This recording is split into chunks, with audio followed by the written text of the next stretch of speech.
It's coming up to holiday season in Europe, which is wonderful. A couple of weeks in a tourist hotspot might be fun for some, but it can be a headache for the people who actually live there. And now, some of those residents are pushing back.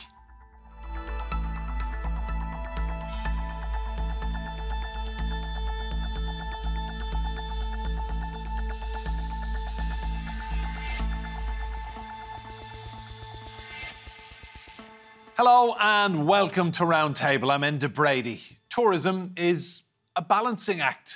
On one hand, it boosts local economies, but on the other, popular destinations become overrun and unpleasant. What are some cities doing to make sure they don't become the victims of their own success?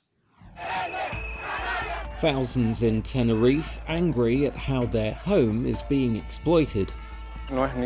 This isn't a message against the tourists. It's a message against the model of tourism, which does not benefit the land and which we need to change. Protest organisers say there's too much pressure on the island's environment, infrastructure and housing, pushing up rental prices. It's a similar story across Western European tourist hotspots. Many are looking at ways to limit the number of visitors. Venice in Italy, a €5 fee was introduced to enter some parts of the city. 20 million people visited last year compared with only 49,000 permanent residents. In the Netherlands, Amsterdam's local government has tightened rules for tourists. It's banning the construction of new hotels and launched a stay away ad campaign. It also wants to cut the number of cruise ships allowed to dock by half. I think Amsterdam is overrun by a lot of tourists, so it's hard to be in the city center. So I think it's a good thing that we have a little bit of slack in that. Whether these and other policies have the desired effect will take some time to ascertain, but an overall desire to find a more equitable and sustainable tourism model appears here to stay. Well, let's meet our guests. Joining us from the Spanish island of Tenerife is Brian Harrison. Brian is General Secretary of the Save La Tejita Association, which has been campaigning for the introduction of tourist taxes on the island. In Barcelona, we have Alfred Moesker. He is the owner of the Hotel Ginebra there. And in La Palma is Sharon Backhouse, Director of Geotenerife. That's a British and Canarian science, travel and research company that supports sustainable tourism on the Canary Islands. And I'm delighted to say here with me in the studio is none other than Simon Calder. He's UK travel journalist and broadcaster. You're all very welcome to Roundtable. Simon, I'll come to you first. Hang on here. Athens, Amsterdam, Venice, Tenerife, Canary Islands, none of them want tourists anymore. What's going on? Well, you're absolutely right that there is a tide of people saying enough is enough. Turn around, you're not welcome anymore. But it is more nuanced than simply saying, actually, we've had enough of tourists. Because, of course, all of these locations are, to a very large extent, economically dependent on tourism.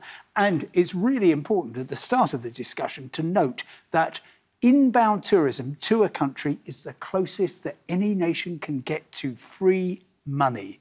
Effectively, I'm coming in, I'm spending money, I'm paying taxes, I'm creating work, I'm enjoying cuisine, I'm actually contributing to the cultural scene and so on, keeping museums open. So generally it's a good thing. Of course it reaches limits, and I'm absolutely delighted that we're now having a discussion about, well, where do we set the levels and what is the correct balance between the local people and the incoming tourists? Let's go to Brian in Tenerife. Brian, what's your experience? You're a Brit living in Tenerife. Have the locals had enough of you?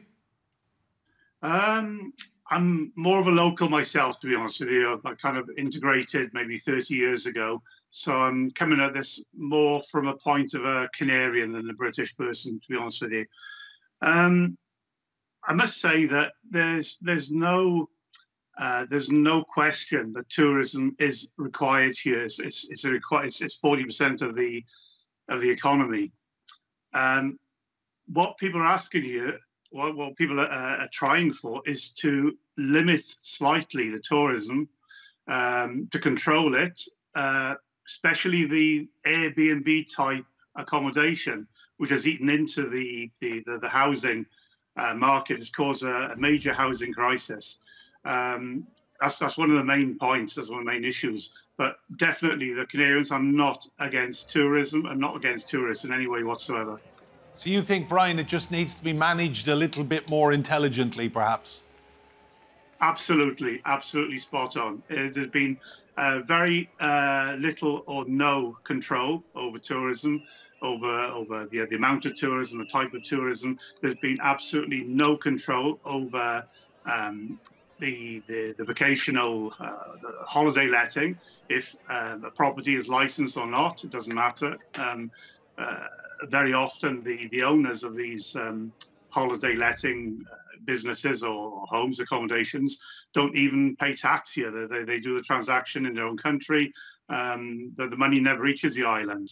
I must state as well that even though we're at the moment, I think the island of Tenerife, about 6 million tourists last year, going to go a little bit above that this year, but there's still over 36% poverty on the island. So obviously the model up to now hasn't worked. I'll go to you, Alfred. Just tell me, what are you seeing in Barcelona, one of the great cities of the world? Everyone wants to visit your city. What's the local feeling there towards tourists? Well, obviously, we shouldn't forget that not very long ago that we had COVID, and many establishments in tourism were even shut, and many did never reopen. So obviously, tourism is a very large part of the economy here in Barcelona, although not the only one, because Barcelona is also very much the engine of the Spanish and the Catalan economy in various different ways.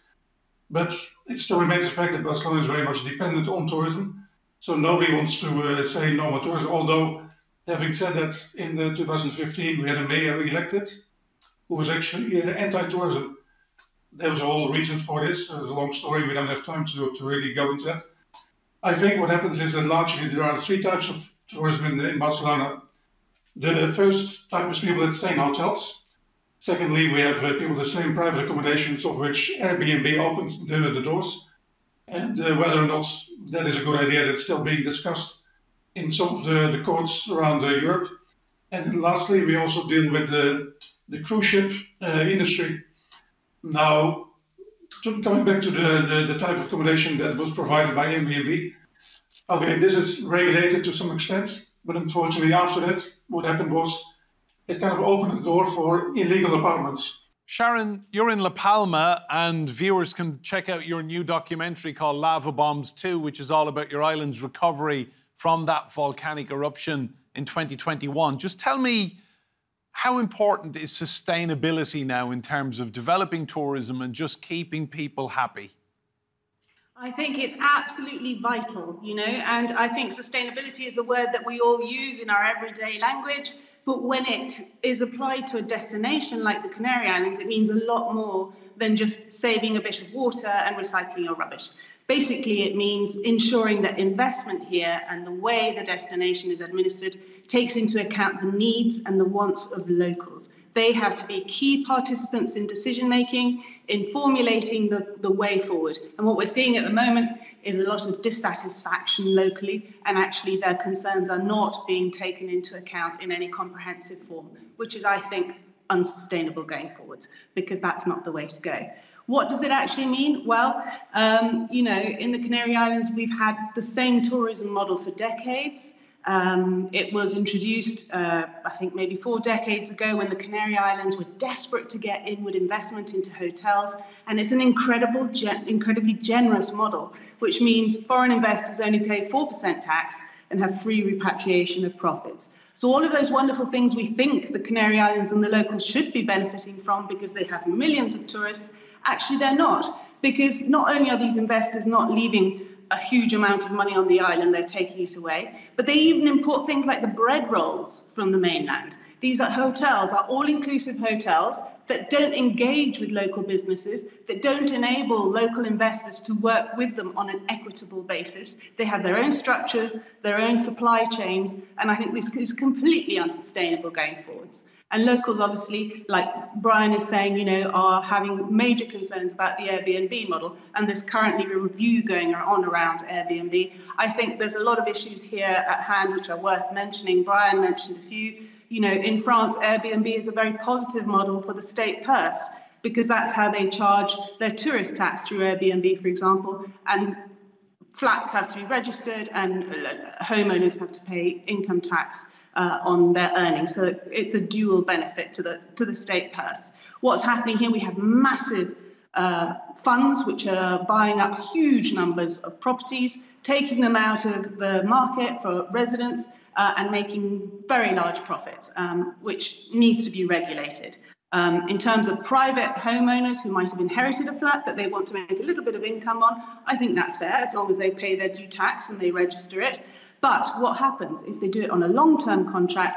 There is a lot of insecurity, because it's very difficult to regain control of your property if you have somebody on a long-term rental contract who defaults on their rental payments. It's very difficult to ask them to move out and to recover your property. So locals do prefer those short-term lets, but of course it does need to be regulated. And I would just make one final point. The elephant in the room here in the Canary Islands, very much here in La Palma, but across the Canary Islands, is that actually the state has not built any social housing for decades, and is putting all the onus for housing provision onto the private homeowner. And I think that's something that needs redressing as well. Well, at this point, we have to say goodbye to Alfred, unfortunately. We will see you on Roundtable again, Alfred. Simon, I want to take a closer look at how European cities are cracking down on tourism. So I see Florence in Italy banned the use of Airbnbs and short-term private holiday rentals in their historic city centre. Latest move by the local authority there to free up homes for local people. In Greece, the Acropolis in Athens has limited the number of visitors to 20,000 a day. That was from September last year, to reduce foot traffic at the ancient monument. In Austria, Hallstatt, that is the small town that inspired Arendelle in the film Frozen, has taken measures to prevent overcrowding by constructing wooden fences that obstruct some lakeside views. And in Venice, they're now charging €5 a day. You were there not that long ago. Let's be frank, if you've travelled from Australia, the United States, China to get to Italy, you're not going to blink at spending €5. Of course you're not. That's not even going to buy you a cup of coffee in St Mark's Square. But yes, I was there, and on the day that they brought in the tax, and I talked to the authorities there, and along with the excellent examples you've just mentioned, I think this is brilliant. They don't want to deter people who've travelled from across the world. They know that they wouldn't if it's just €5. Nobody's going to complain about that, unless they actually come from one of the cities relatively nearby, somewhere like Bologna, somewhere like Trieste, somewhere like maybe Milan, at which point there's lots and lots of Italian tourists who go to Venice, of course, because it's wonderful, and they're effectively trying to nudge them and say, look, come on a wet Wednesday in November. We won't charge you anything, and you're going to have a much better time, and we'll be able to look after all these people who've arrived from the four corners of the earth a lot better. So call me cynical, Simon, but is this not just a very blatant way of raising more taxation? Absolutely. I put it to them, and they said, we don't want to get any money from this at all. So where's the money going? Well, it's quite expensive. You can see all the stewards there. It's quite an expensive scheme to run. It's a deterrent. And all those voices we're hearing from various parts of Spain, they're all saying the locals are really upset about this and that. And I absolutely sympathise and understand that. But the answers are in the hands of the locals. Elect politicians who are going to bring in a day tripper tax, who are going to say, as they are in Amsterdam, right, we don't want any more drunken stag and hen parties coming in, particularly from Britain, and we're going to act on that. We're going to limit cruise passengers. And crucially, again and again, those Airbnb-type arrangements, there's other providers besides Airbnb. Yes, these are being industrialised in some places. I've heard of investors in parts of Spain buying an entire apartment block, not to put people in, but simply to let out through Airbnb. And that does terrible things to the housing stock. And it's up to the local people to elect politicians who say, we're going to stop this. Brian, I want to ask you how you would like to see taxation work on tourists in, say, islands like Tenerife. Well, just to respond to the last comment, a lot of politicians at the moment are murmuring a little bit about putting a tourist tax, but I think the last statement, which the president of the Canarian government said, was basically it's going to throw it to the town halls, and the town halls will have to apply their own tourist tax if they want to. So basically, doesn't. On one hand, you're saying, yeah, okay, the politicians need to be elected to actually apply tourist tax. But on the other hand, it could be seen as unpopular by some people who work in the hotel industry. For example, work in the tourist industry, it could be seen as a threat. To answer your question, what we need to see in the Canary Islands, Tenerife in particular, is a strict control. Okay, there's no control. There's not been a control over illegal letting.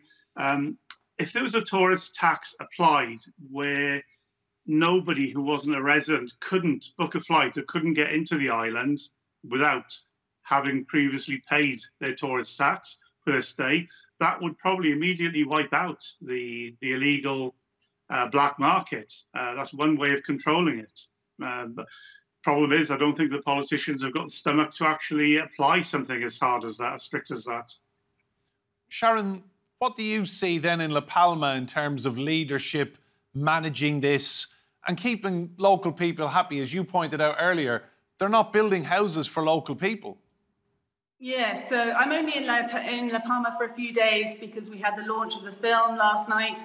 We always like to share that with the local population before we launch it internationally on the platforms. So I'm actually based in Tenerife most of the time. But we are in close discussions with the authorities here because La Palma is very different to, the reality on the ground here is very different to Tenerife, because obviously they've had a volcanic eruption and lots of properties that locals did rent out to tourists are now under lava. And so there is a discussion being had as to whether they should build new hotels or whether they should try a more sort of sustainable model. And what we're trying to do here is implement some projects where we can see how we can perhaps combine tradition, some of the wonderful heritage sites, some of the plantations, and rather than have bananas here that are subsidized by the EU, for example, have a tourism model that brings all of this together and tourists can come here and have a very nature-based experience, because people come to La Palma to enjoy the incredible landscapes and to tasting the food and the wine and to get to know the people here who are just amazing. And anybody who hasn't been to La Palma, I really encourage you to do so for a number of reasons.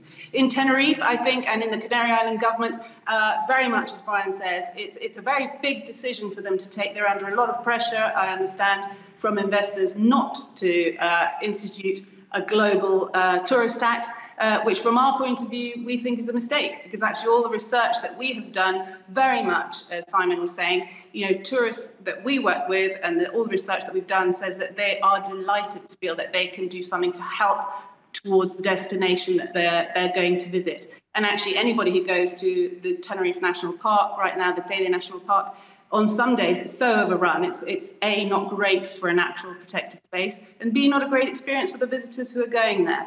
So I think it does need a rethink. I think they're a long way off taking big, brave decisions yet. We saw 200,000 people on the streets on the 20th of April calling for this really dramatic change, root and branch change, for the authorities to take account of the locals and listen to them. And what we've heard so far are just very small, very mild murmurings that won't really come to anything unless they do something drastic. I want to bring Simon back in. Simon, how much of this, in all honesty, is driven by snobbishness? Because let's face it, I think a lot of these resorts want higher spending tourists, better behaved tourists, and they want the middle and upper classes. They've had enough of people drinking beer, poor behaviour. Is that a fair assessment? Every location in the world wants tourists like that. And one more condition, they'd very much like them off-peak as well. And yes, for example, let me take you to a Mediterranean destination which is absolutely just ripe for tourism now, certainly very long way away from over-tourism, and that's Albania. So you've suddenly seen a surge of low-cost flights going in on the airlines Wizz Air and Ryanair.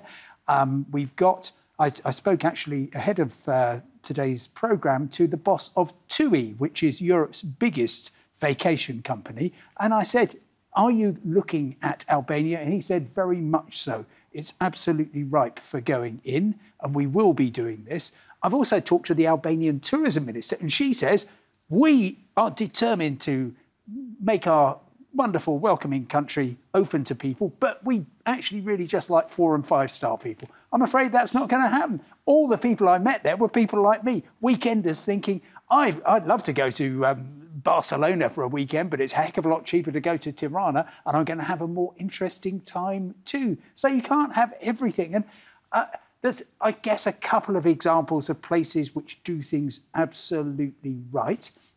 First one is Bhutan, this wonderful mountain kingdom in the Himalayas. How much money do you need to go there, You need Simon? a couple of $100 a day. And that's very, very clever because, first of all, it means that they limit the numbers and they guarantee they're going to be benefiting to a huge extent from those people. Also, you create a cachet. And the other, I guess, great examples of really good tourism are in Reykjavik in Iceland, because that is absolutely year-round. You've got the northern lights in the winter, you've got all this wonderful outdoor stuff and long days in the summer, and the other one's Las Vegas. There wouldn't be anything going on in that part of the Nevada desert unless you had Las Vegas there, and people would just go there from right across the world and have a fantastic time. And it won't upset anybody because everybody in Las Vegas knows why they're there. Brian, do you worry that maybe tourists start going to pick up on the hints, take the hints and think, you know what, if they don't want us in Tenerife, we'll go somewhere else, we'll go to Albania?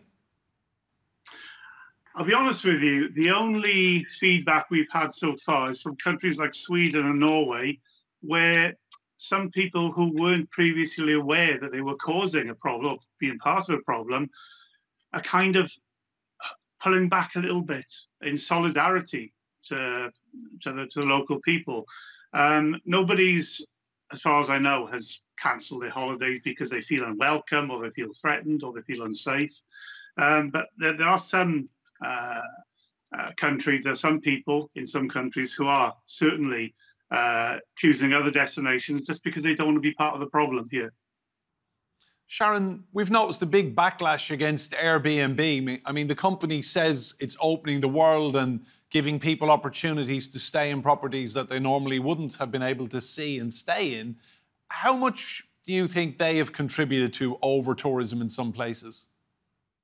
Well, you know, I think in the Canary Islands, some people just prefer to stay in somebody's home if you're with a family. I've stayed in Airbnb properties around the world, and I actually like the fact that that money is going directly to a local person who perhaps gets a bit of extra income from that.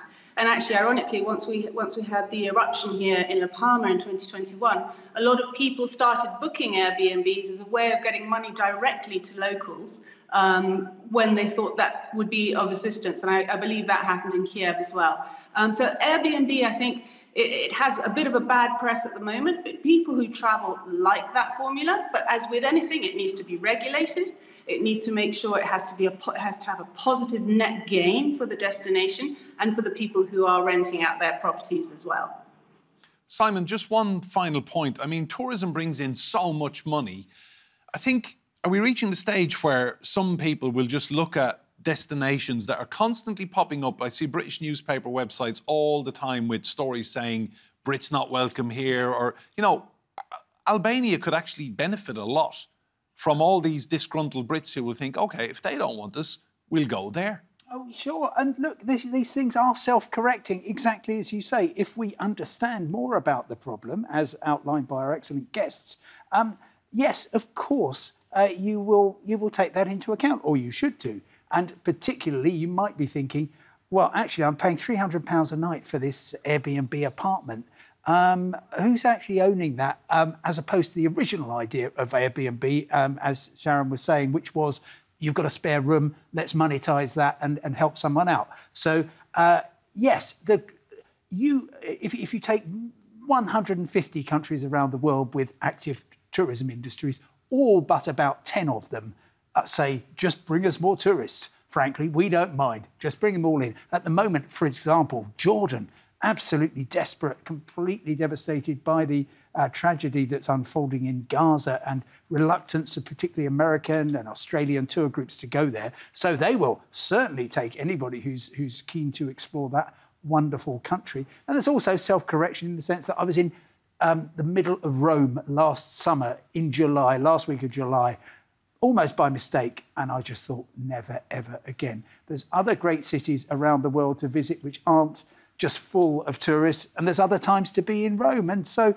we'll learn, we'll kind of get used to the idea that there's some great times to be in places and there's great alternative destinations. So I think, I sympathise with the local people, but I'm just going to keep travelling and I'll go wherever I feel welcome and wherever I think I'm going to have a good time. Sharon, Brian, Simon, and to Alfred as well, thank you all so much for your insight. Remember, you can see more discussion and debate on our YouTube channel. Search for Roundtable TRT World. And if you like what you see there, please do hit that subscribe button. But for now, from me, Enda Brady, and all of the team here on Roundtable, goodbye, and thank you for watching.